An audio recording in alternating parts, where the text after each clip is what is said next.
오늘 이 시간 주시는 하나님의 말씀은 구약 성경 에스겔서 47장 1절부터 12절의 말씀입니다. 제가 갖고 있는 성경으로는 구약 성경 1227페이지 에스겔서 47장 1절부터 12절의 말씀입니다. 제가 봉독해 드리겠습니다. 그가 나를 데리고 성전 문에 이르시니 성전의 앞면이 동쪽을 향하였는데 그 문지방 밑에서 물이 나와 동쪽으로 흐르다가 성전 오른쪽 제단 남쪽으로 흘러내리더라. 그가 또 나를 데리고 북문으로 나가서 바깥 길로 꺾여 동쪽을 향한 바깥문에 이르시기로 본즉 물이 그 오른쪽에서 스며 나오더라. 그 사람이 손에 줄을 잡고 동쪽으로 나아가며 천척을 청량한 후에 내게 그 물을 건너게 하시니 물이 발목에 오르더니 다시 천척을 청량하고 내게 물을 건너게 하시니 물이 무릎에 오르고 다시 천척을 청량하고 내게 물을 건너게 하시니 물이 허리에 오르고 다시 천척을 청량하시니 물이 내가 건너지 못할 강이 된지라. 그 물이 가득하여 헤엄칠 만한 물이요 사람이 능히 건너지 못할 강이더라. 그가 내게 이르시되 인자야 내가 이것을 보았느냐 하시고 나를 인도하여 강가로 돌아가게 하시기로 내가 돌아가니 강 좌우편에 나무가 심이 많더라. 그가 내게 이르시되 이 물이 동쪽으로 향하여 흘러 아라바로 내려가서 바다에 이르리니 이 흘러 내리는 물로 그 바다의 물이 되살아나리라. 이 강물이 이르는 곳마다 번성하는 모든 생물이 살고 또 고기가 심이 많으리니 이 물이 흘러 들어가므로 바닷물이 되살아나겠고 이 강이 이르는 각처의 모든 것이 살 것이며 또 이 강에서 어부가 설 것이니 엔게디에서 에네글라임까지 그물 치는 곳이 될 것이라. 그 고기가 각기 종류를 따라 큰 바다의 고기같이 심이 많으려니와 그 짐벌과 갯벌은 되살아나지 못하고 소금 땅이 될 것이며 강 좌우 가에는 각종 먹을 과실 나무가 자라서 그 잎이 시들지 아니하며 열매가 끊이지 아니하고 달마다 새 열매를 맺으리니 그 물이 성소를 통하여 나옴이라. 그 열매는 먹을 만하고 그 잎사귀는 약재료가 되리라. 아멘. 이 시간 성가대서 오늘은 우리가 에스겔서 두 번째 시간으로 에스겔서 47장 1절부터 12절의 말씀을 중심으로 성전에서 나오는 물이라는 제목으로 귀한 은혜를 함께 나누겠습니다. 지난 시간에도 말씀드렸지만 에스겔은 BC 597년 바벨론의 두 번째 포로로 잡아가는 그 시점에 여호야긴 왕과 함께 포로로 잡혀갔던 사람이었습니다. 그리고 11년이 지난 BC 586년에 바벨론에 의해서 남유다는 완전히 멸망하고 말았습니다. 그리고 그때 예루살렘 성전도 완전히 파괴가 되고 말았습니다.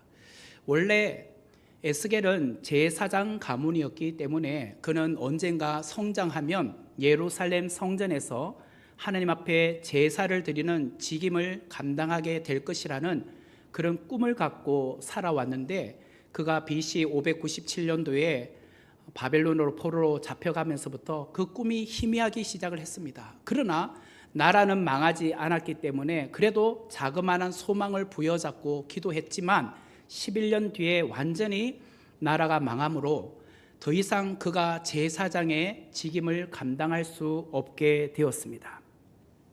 이렇게 시리에 빠져 있었던 에스겔에게 이스라엘의 회복에 대한 환상을 보여주셨습니다. 그 내용이 지난 시간에 우리가 함께 살펴본 에스겔서 37장에 나오는 마른 뼈들이 생기가 들어감으로 말미암아 큰 군대가 된다는 그런 이스라엘의 회복에 관련된 이야기였습니다. 그렇다면 오늘 이 말씀은 무엇인가? 하나님께서 예루살렘 성전을 다시 새롭게 회복시켜 주시겠다라는 말씀이에요. 새로운 성전으로 인하여서 회복된 하나님의 그 성전이 또한 그 새로운 나라로 흘러가게 될 것이다. 다시 말하면 새로운 성전으로 회복시켜 주시고 그 새로운 성전을 중심으로 새로운 나라가 이루어지게 될 것이라는 약속의 말씀, 그것이 바로 오늘 본문의 이야기입니다. 1절의 말씀을 다시 보면 그가 나를 데리고 성전 문에 이르시니 성전의 앞면이 동쪽을 향하였는데 그 문지방 밑에서 물이 나와 동쪽으로 흐르다가 성전 오른쪽 제단 남쪽으로 흘러내리더라, 이렇게 되어 있는데요. 성전은 곧 또 성막은 다 동쪽으로 문이 향해 있었습니다. 그래서 바깥들로 나가면 동쪽으로 이제 사람들이 들어오기도 하고 나가기도 했죠. 그래서 하나님 앞에 나올 때마다 그 동쪽 문을 통해서 성전 안으로 들어왔습니다. 하나님은 에스겔에게 환상을 보여주고 계시는데 새로운 성전의 문이 동쪽에 위치하고 있는데 그 문지방 밑에서 물이 나와 동쪽으로 흘러 성전 오른쪽 제단 남쪽으로 흘러가게 될 것이다, 이것을 환상 가운데 보여주고 계셨다라는 거예요. 여러분은 이 부분을 읽으면서 뭔가 이상하다라는 생각은 없으셨습니까? 1절의 말씀을 보면서 뭔가 좀 이상한데, 문지방 밑에서 물이 나와서 이렇게 흘러간다? 제가 분명히 처음에 시작할 때 말씀드렸지만 이 성전은 무너진 예루살렘 성전이 아니라 하나님께서 새롭게 만들어주신 성전을 말했잖아요. 새로운 성전. 자, 그러면 새로운 성전의 문지방이 틈새가 생겨서 거기로부터 물이 나오는 게 이상하지 않습니까? 분명 문제가 있는 거잖아요. 부실공사나 하자가 있기 때문에 문지방에서 틈이 생겨서 물이 흘러나오는 거잖아요. 우리는 그렇게 생각이 든단 말이에요. 만약 여러분이 새로운 집으로 이사를 간다고 합시다. 새 집으로 이사를 가면 다 이제 새 집에 들어가기 전에 뭘 합니까? 다 이제 하자가 있는지 다 확인하잖아요. 그리고 하자가 있으면 그것을 이제 관리사무소에다가 뭐가 이제 문제가 있다고 다 체크해서 내면 그 관리사무소에서 다 모아가지고 그것을 다시 고쳐준단 말이에요. 자, 그러면 제가 만약에 지금 성전에 들어갔더니 문지방에서 물이 새네? 저는 하자 체크해가지고 낼 것 같아요. 그런데 하나님께서 에스겔에게 보여주고 있는 새로운 성전의 문지방 밑에서 물이 나오는 것, 이게 그래서 동쪽으로 흘러가는 것은 하자가 아니었다는 거예요. 부실공사가 아니었다는 거예요. 이것은 하나님께서 계시하시는 새로운 성전에 대한 약속의 말씀이었어요. 새로운 성전을 통해서 부어지는 하나님의 은혜에 대한 말씀이었다는 거예요. 요엘서 3장 18절 말씀에 보면 그날에 산들이 단 포도주를 떨어뜨릴 것이요며 작은 산들이 젖을 흘릴 것이며 유다 모든 시내가 물을 흘릴 것이며 여호와의 성전에서 샘이 흘러나와서 시띵 골짜기에 되리라. 여기 보면 그날에라고 하는데 이 그날은 유다 백성들이 다시 귀환하는 포로 귀환 시대를 말해요. 그날에 여호와의 성전에서 샘이 흘러나와서 시띵 골짜기에 된다, 이렇게 말씀을 하고 있습니다. 결국 성전의 문지방으로부터 나오는 물은 새로운 성전을 통하여서 부어주시는 하나님의 은혜라는 거예요. 은혜. 8절의 말씀을 보면 그가 내게 이르시되 이 물이 동쪽으로 향하여 흘러 아라바로 내려가서 바다에 이르니 이 흘러내리는 물로 그 바다의 물이 되살아나리라, 이렇게 표현하고 있습니다. 성전에서 흘러나오는 물이 동쪽을 향하여서 나와서 아라바로 흘러간다. 이 아라바라는 것은 요단의 골짜기들을 말합니다. 그리고 그곳에서부터 흘러나와서 바다로 이른다라고 해요. 여기서 바다라는 것은 사해를 말합니다. 사해. 여러분들도 잘 아시다시피 이 사해를 영어로는 데드시라고 합니다. 데드시. 죽은 바다. 그럼 왜 사해를 죽은 바다라고 합니까? 염분이 높아서 물고기들이 살 수 없기 때문에 죽은 바다라고 하는 것입니다. 화면을 보시면 사람들은 염분이 높기 때문에 물에 뜨는 체험을 할 수 있어요. 지금도 이스라엘에 있는 여기 사해를 가면 사람들이요, 거기에 가면 두 가지를 합니다. 첫 번째는 사해의 진흙, 머드로 얼굴 팩을 합니다. 온몸에 발라요.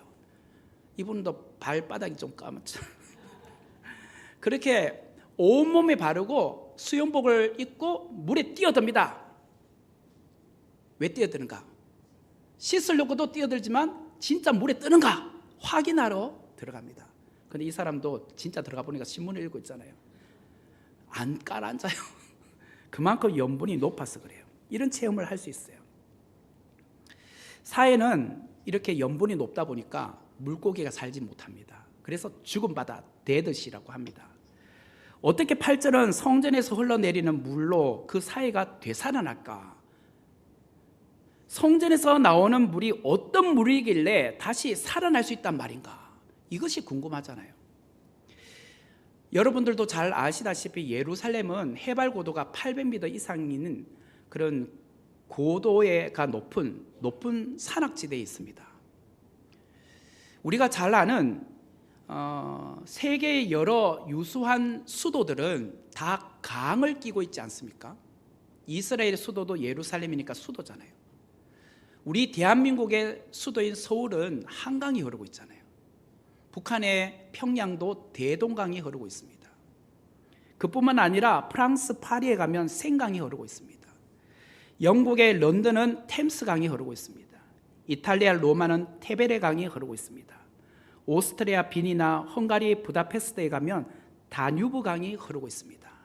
이집트 카이로에 가면은 나일 강이 흐르고 있습니다. 이처럼 다 수도는 강을 끼고 있다는 거예요. 그렇다면 이스라엘의 수도인 예루살렘도 강을 끼고 있을까요? 아니요. 해발 고도가 높다 보니 강이 흐르지 않습니다. 그래서 늘 물이 부족합니다. 그들은 늘 하나님 앞에 구합니다. 물을 달라고. 그래서 성경에 보면은 이른 비, 늦은 비란 말도 나오는 겁니다. 그런데 하나님께서 이렇게 물이 부족한 이스라엘 예루살렘에 그래도 샘을 주셨습니다. 그 중에 중요한 샘이 기혼샘이라고 합니다. 그런데 이 기혼샘은 원래는 예루살렘 성 내에 있는 것이 아니라 성 밖에 있습니다. 화면에 보시면 예루살렘 성 바깥에 파란색으로 동그라미 표시했는데 거기에 기혼샘, 기드론 골짜기 아래에 기혼샘이 있어요. 평소에는 이스라엘 백성들이 그 성문을 통해서 밖에 나가서 물을 길어오면 문제가 되지 않았습니다. 그런데 언제 문제가 되느냐? 전쟁이 일어났을 때가 문제입니다. 전쟁이 나면 바깥 출입이 안 되잖아요. 성을 다 닫아야 되고 전쟁에 우리가 집중해야 되니까 바깥에는 또 외세들이 와서 성을 에워싸고 있잖아요. 그러다 보면 기혼샘의 물을 길러 나갈 수 없는 거예요. 그럼 어떻게 했을까? 이것 때문에 고민했던 왕 중에 히스기야 왕이 이 기혼샘의 물을 성내로 끌어오면 좋겠는데 라고 해서 공사를 합니다. 그게 뭐냐? 터널을 뚫어요. 굴을 뚫어서 성내 안으로 물을 끌어옵니다. 그래서 연못을 만듭니다. 이거는 자연 연못이 아니라 인공 연못을 만들어요. 그 인공 연못을 거기 보면 붉은색으로 네모 상자 있는데 그게가 뭐냐? 실로암 못이라고 합니다. 그래서 기혼샘의 물을 끌어와서 성내에 있는 실로암 못으로 물을 공급하게 된 거예요. 그 옆에 보면 유대인 어떤 소년이 그 히스기야 터널, 그 물로 만든 수로를 이렇게 지나가고 있는데 사람 한 명 정도밖에 못 지나가요. 다른 사람하고 두 명이 이렇게 손잡고 못 지나갈, 한 명씩만 지나갈 수 있는 통로입니다. 저도 이걸 안에 들어가 봤거든요. 진짜 한참 동안 가더라고요. 정말 무릎 정도 되는 물이 계속 차차차차 흐르더라고요. 진짜 예루살렘이 그렇게 물이 귀한데도 불구하고 물이 이렇게 흘러가는 것이 참 대단하다라는 생각이 들어요. 이것을 히스기야 때 했다는 거예요. 히스기야 때. 그러면 오늘 이 말하는 예루살렘의 그 기혼샘의 물을 끌어와서 실로암 못에 두어서 그 물이 성전의 동문을 향해서 흘러가서 아라바 광야와 또 사해의 물을 공급해서 모든 것이 되살아나게 하는 것일까? 그건 아니에요. 그렇다면 성전의 문지방 밑에서 흘러나와서 동쪽으로 흘러 광야를 적시고 바다에까지 이르러 바다를 되살리는 물은 과연 어떤 물인가? 이걸 또 우리가 알아야 돼요. 그럼 어떤 물이길래? 요한복음 7장 38절과 39절 말씀에 의하면 나를 믿는 자는 성경의 이름과 같이 그 배에서 생수의 강이 흘러나오리라 하시니 이는 그를 믿는 자들이 받을 성령을 가리켜 말씀하신 것이라, 이렇게 표현하고 있습니다. 성전의 문지방 밑에서 흘러나와서 광야를 적시고 바다를 되살리는 물은 바로 성령이었다는 거예요. 성령, 생수의 강인 성령이었다는 거예요. 에스겔이 본 환상은 성령이 바로 성전의 문지방을 통하여서 흘러나와서 곧 메마른 광야를 살리고 또 바다에 있는 그런 물고기가 다시 살아날 수 있도록 하는 그런 물이 되었다라고 표현을 하고 있는 거예요. 오늘 본문인 3절에서 5절의 말씀을 보면 그 사람이 손에 줄을 잡고 동쪽으로 나아가며 천척을 측량한 후에 내게 그 물을 건너게 하시니 물이 발목에 오르더니 다시 천척을 측량하고 내게 물을 건너게 하시니 물이 무릎에 오르고 다시 천척을 측량하고 내게 물을 건너게 하시니 물이 허리에 오르고 다시 천척을 측량하시니 물이 내가 건너지 못할 강이 된지라. 그 물이 가득하여 헤엄칠 만한 물이요 사람이 능히 건너지 못할 강이더라. 이 말씀은 성령 하나님께서 성도들에게 점점 은혜를 부어주시는 단계에 대한 설명이에요. 이 물을 통해서 성령 하나님께서 말씀하신다는 거예요. 이 물이 곧 성령 하나님이라면 에스겔을 인도하는 어떤 사람이 성전 그 문지방에 흘러나오는 물을 네가 한번 청량해봐, 재어봐 라고 했다는 거예요. 그래서 에스겔이 4번에 걸쳐서 청량을 하게 됩니다. 여기 보니까 천척씩 청량을 했다는 거예요. 자, 천척이 뭔지가 궁금하잖아요. 그럼 1척이 뭐냐? 1척은요, 이 저를 보시면 손가락, 중지 손가락이 제일 길잖아요. 중지 손가락 제일 끝에서부터 팔꿈치까지, 이게 1규빗이라고도 하지만 1척이라고도 합니다. 이것은 대략 성인으로 보면 한 50cm예요. 한 45cm에서 50cm. 그래서 편하게 50cm라고 합시다. 이것을 1000번을 재면 이게 어떻게 되죠? 500m입니다. 500m. 이렇게 500m를 4번 쟀다는 거예요. 천척씩 한 번, 천척씩 2번, 이런 식으로 4번을 쟀다는 거예요. 그럼 전체적으로는 2000m가 되죠. 500m, 500m, 500m, 500m 이렇게 재었다라는 거예요. 이건 다시 말하면 성령을 체험하는 깊이에 대한 이야기라는 거예요. 성령을 체험하는 깊이. 자, 그러면 제가 이 4가지 측정하는 것에 대하여 제가 적용을 해볼게요. 첫 번째로 측정했던 그 천척 500m를 갔더니 물이 어디까지 나왔냐면 발목까지 왔다라고 표현하고 있습니다. 이것은 성령의 은혜를 초보 단계로 경험하는 것을 말해요. 예를 들자면 여러분들이 어린아이를 키울 때에 어린아이를 데리고 여름철에 물놀이를 가잖아요. 그 풀장에 가면 그 어린아이가 놀 수 있는 가장 얕은 물에서부터 놀기 시작하지 않습니까?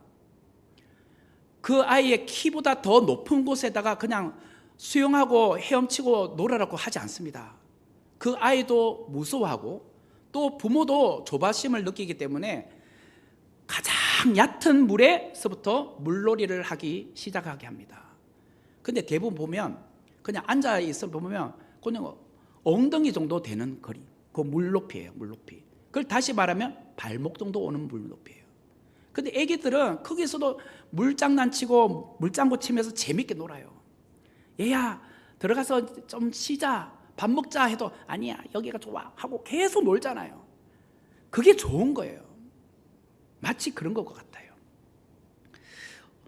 이걸 성도들에게 적용하면 발목 신앙이라고 할 수 있습니다. 어떤 성도들은요, 교회에 누군가에 의해서 권면에 의해서 전도받아서 교회 처음 나오지 않습니까? 여러분들도 다 그런 과정을 거쳐서 오신 분들도 있으십니다. 자, 그러면 교회 처음 나왔어요.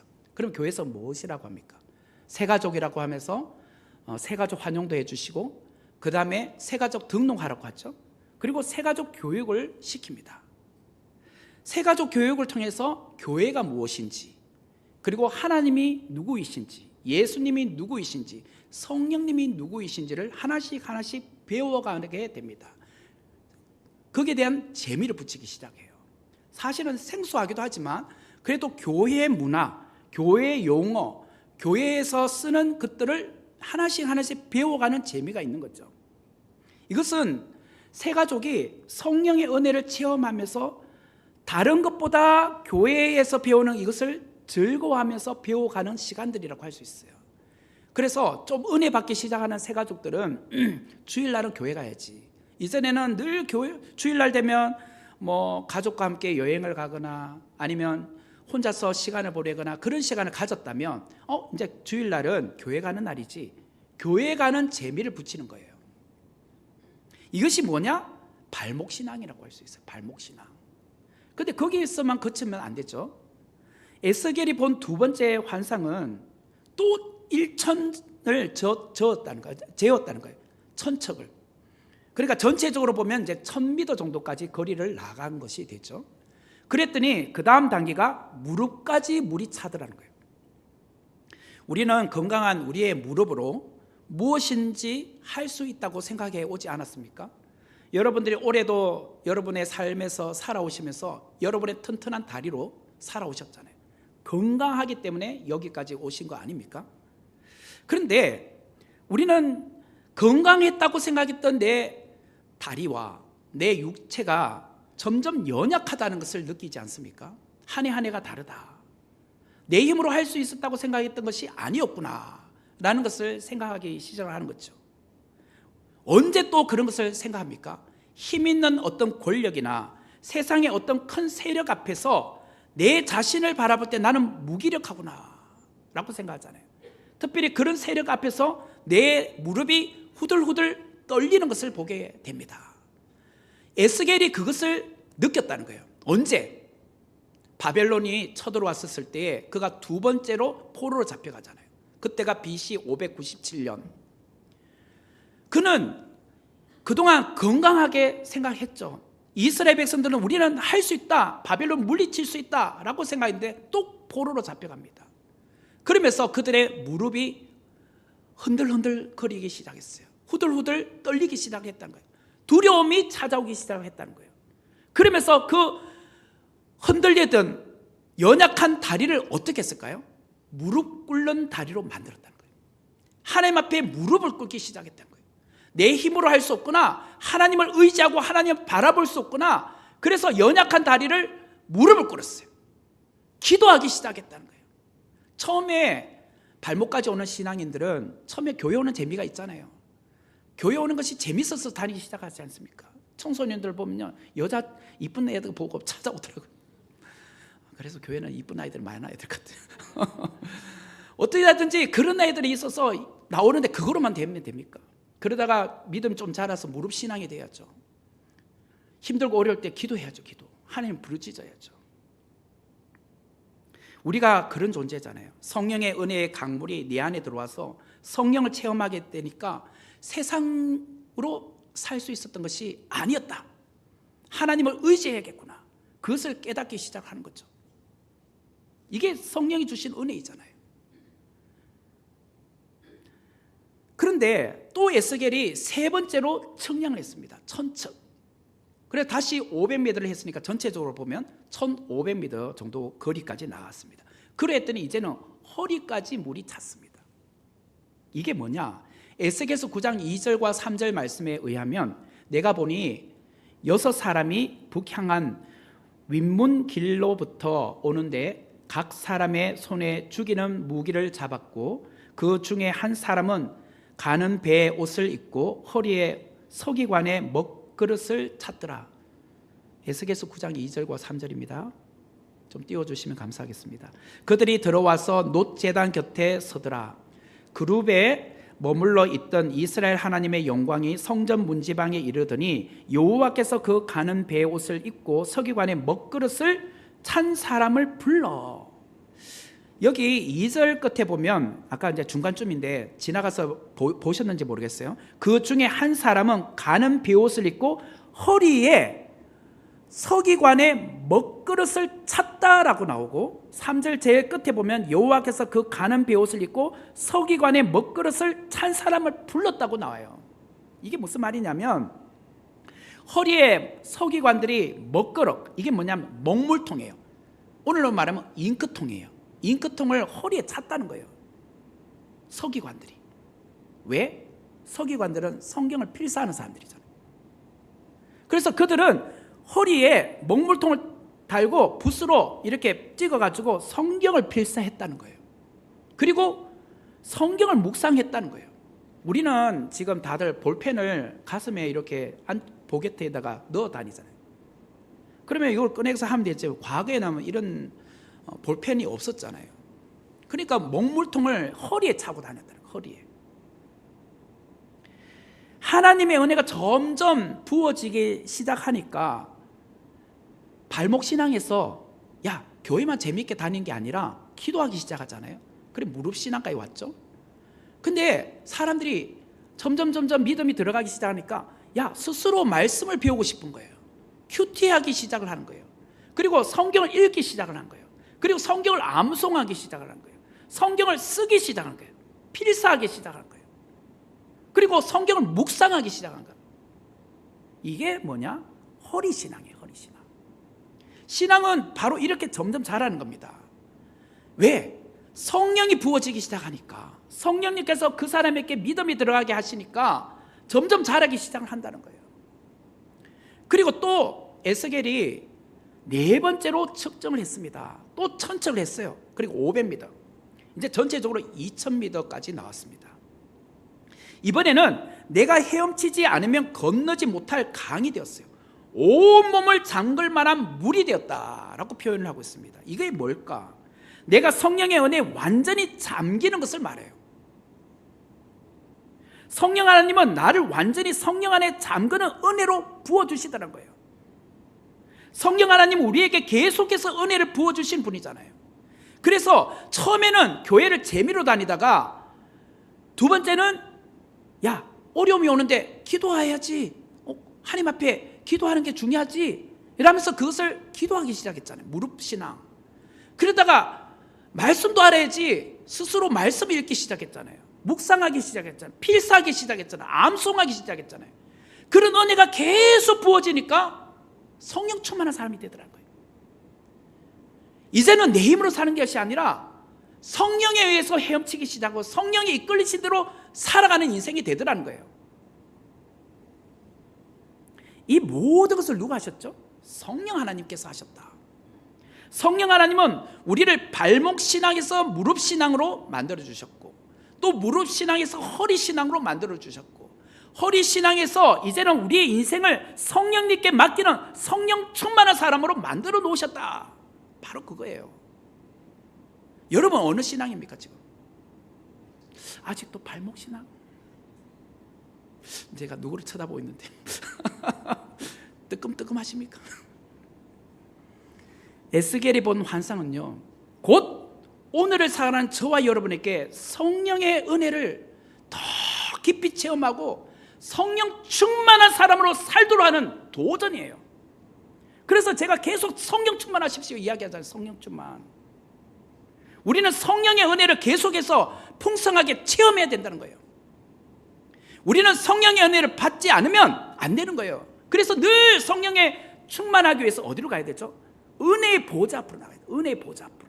말씀의 자리, 기도의 자리, 예배의 자리에 앉아 있어야 돼요. 그래야지 성령이 부어지잖아요. 성령의 능력을 받으셔야죠.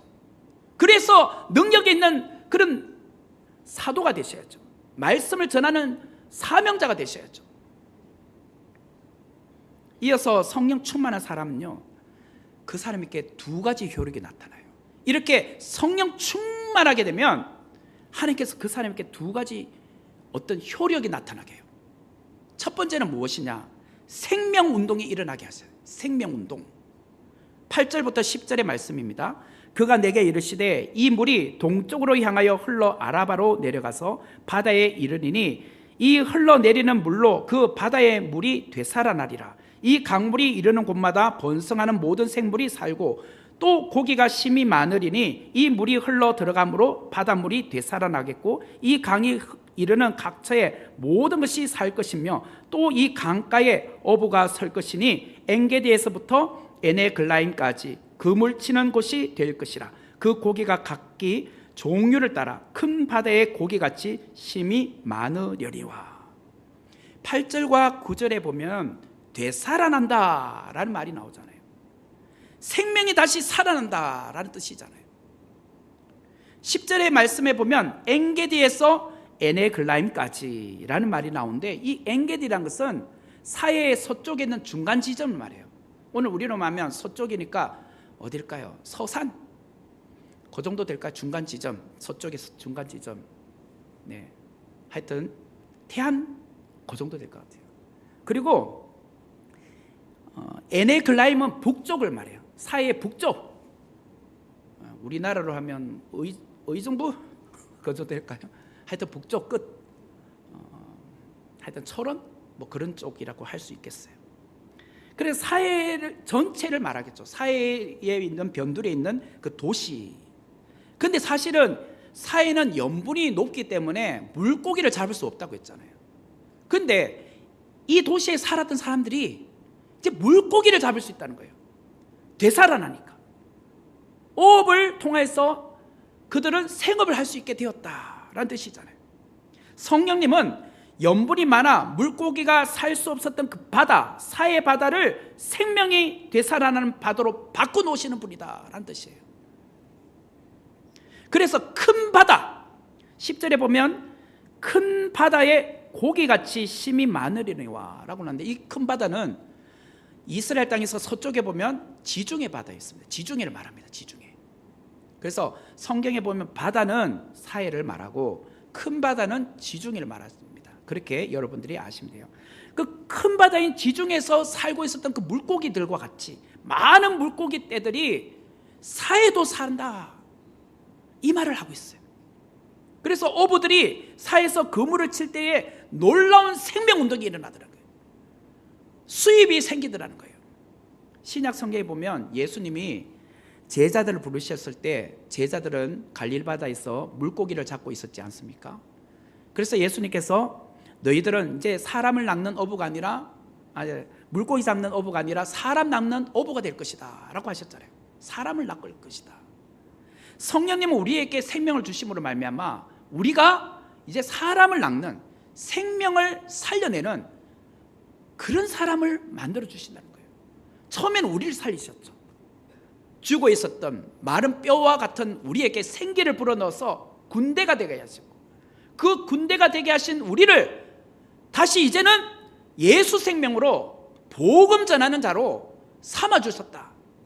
생명운동을 하게 하셨다라는 뜻이에요. 12절의 말씀을 보면 강좌우 가에는 각종 먹을 과실나무가 자라서 그 잎이 시들지 아니하며 열매가 끊이지 아니하고 달마다 새 열매를 맺으리니 그 물이 성소를 통하여 나옴이라. 그 열매는 먹을 만하고 그 잎사귀는 약재료가 되리라.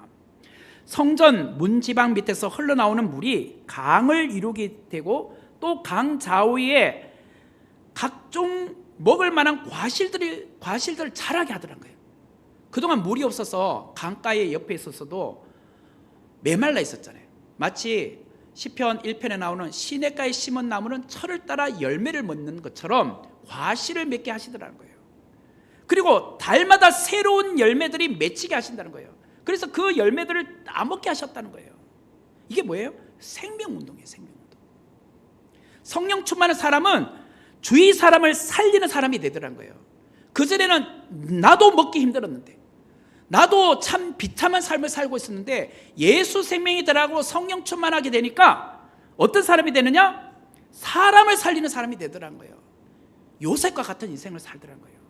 요셉이 과거에는 감옥에 갇혀 있었고 또 노예로 살았을 때는 내 한 몸도 가누기 힘들었지만 그는 성령이 충만한 사람이었잖아요. 하나님이 그와 함께 하심으로 말미암아 그는 형통한 자가 되었다고 하지 않습니까? 그러했더니 하나님께서 그에게 계속 형통을 부어주시잖아요. 성령을 부어주셨잖아요. 그래서 그는 애굽의 총리가 되어서 흉년의 7년 기간 동안 애굽 사람들뿐만 아니라 주변의 나라의 사람들까지 살려내는 축복의 통로 인생이 되었잖아요. 하나님께서 왜 우리를 살려주셨습니까? 왜 우리에게 복을 주셨습니까? 그는 축복의 종착역이 되라고 한 것이 아니라 축복의 통로의 삶을 살라고 우리에게 주신 복이라는 거예요. 생명운동을 하라고. 두 번째로 성령 충만한 사람을 통해서 나타나는 두 번째 효력은 치유가 일어난다는 거예요. 치유. 12절의 마지막 부분을 보세요. 12절의 마지막 부분에 보면 그 잎사귀는 약재료가 되리라 라고 합니다. 약재료가 된다. 우리 한약방에 가면은 여러 가지 종류의 식물들을 통해서 한약을 만들잖아요. 그것처럼 그 잎사귀가 약의 재료가 되더라는 거예요. 놀랍지 않습니까? 그 약재료를 통해서 사람들이 치유가 일어나기 시작을 하더라는 거예요. 사람을 살리기 시작을 하더라는 거예요.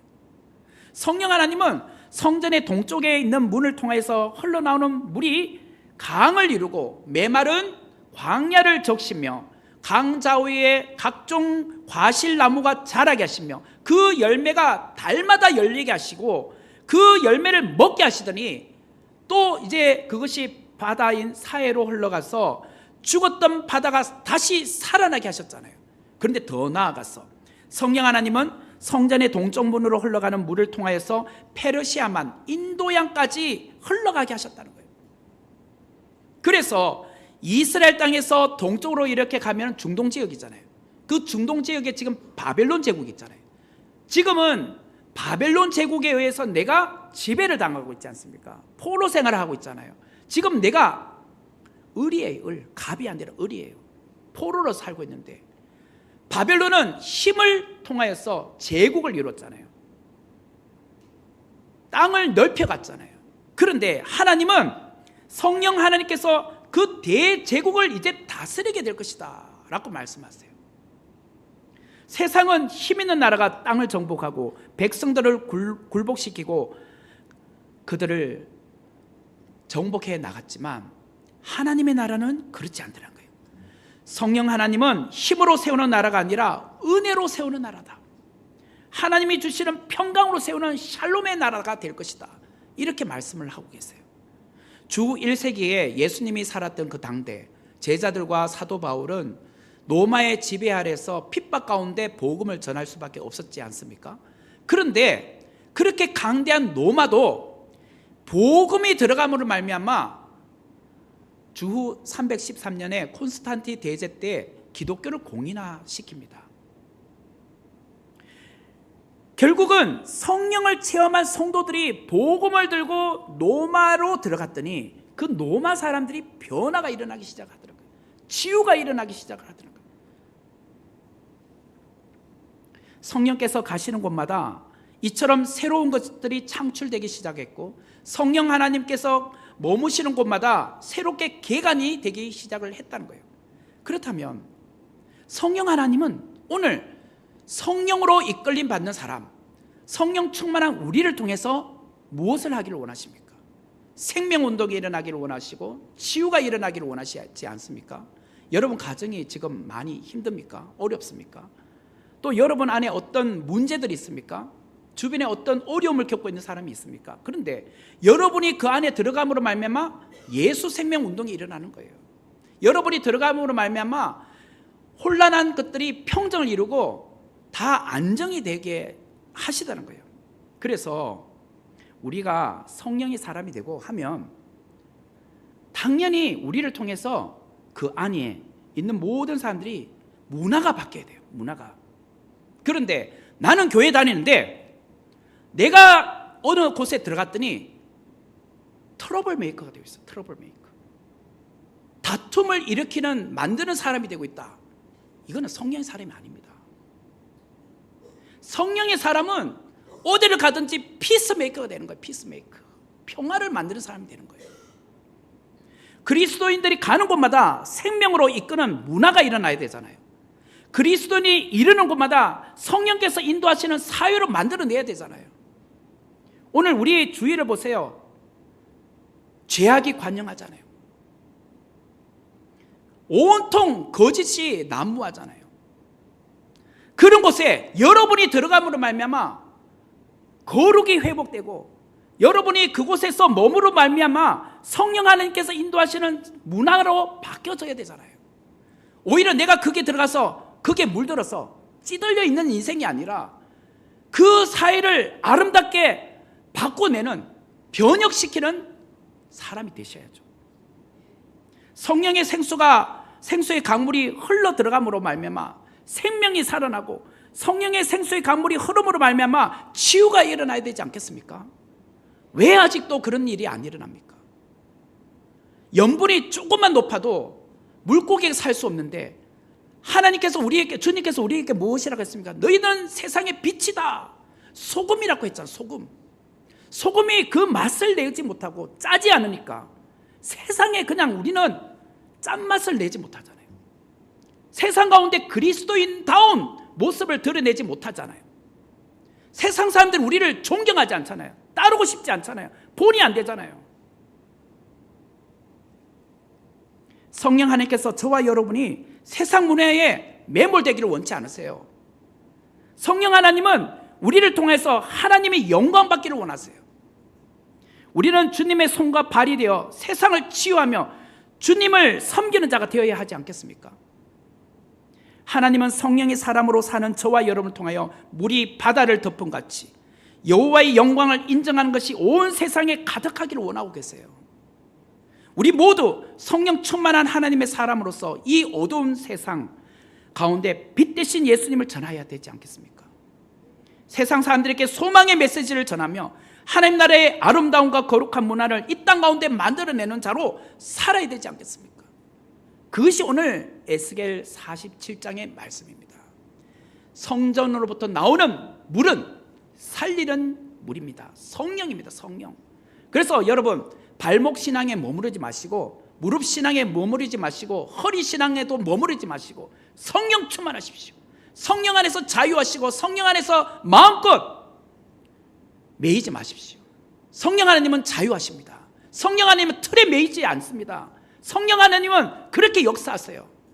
그렇게 하면 부흥이 옵니다. 그렇게 하면 하나님께서 우리를 통해서 일하세요. 생명운동, 그리고 치유운동이 일어나기 시작을 하는 것입니다. 그런 은혜가 우리 모든 선목교회 성도들에게 일어나기를 주의 이름으로 축원합니다. 같이 기도하도록 하겠습니다. 은혜로우신 하나님, 우리 안에 성령의 일하심을 눈으로 보기를 원하며 우리가 누리기를 원합니다. 너무나도 우리의 생각이 닫혀 있어서 그 틀에 너무나도 강하게 묶여 있어서 성령 하나님의 일하심을 정말 우리가 제한하지 않기를 원합니다. 성령 하나님은 오늘도 우리를 통하여 일하시는 줄 믿습니다. 그 하나님께서 우리 안에 생명운동이 일어나게 하시며 치유운동이 일어나게 하시며 우리 안에 문화가 바뀌기를 원하고 계십니다. 그 하나님을 기대함으로 우리가 순종함으로 나가게 하여 주시옵소서. 예수님의 이름으로 기도하옵나이다. 아멘. 준비하신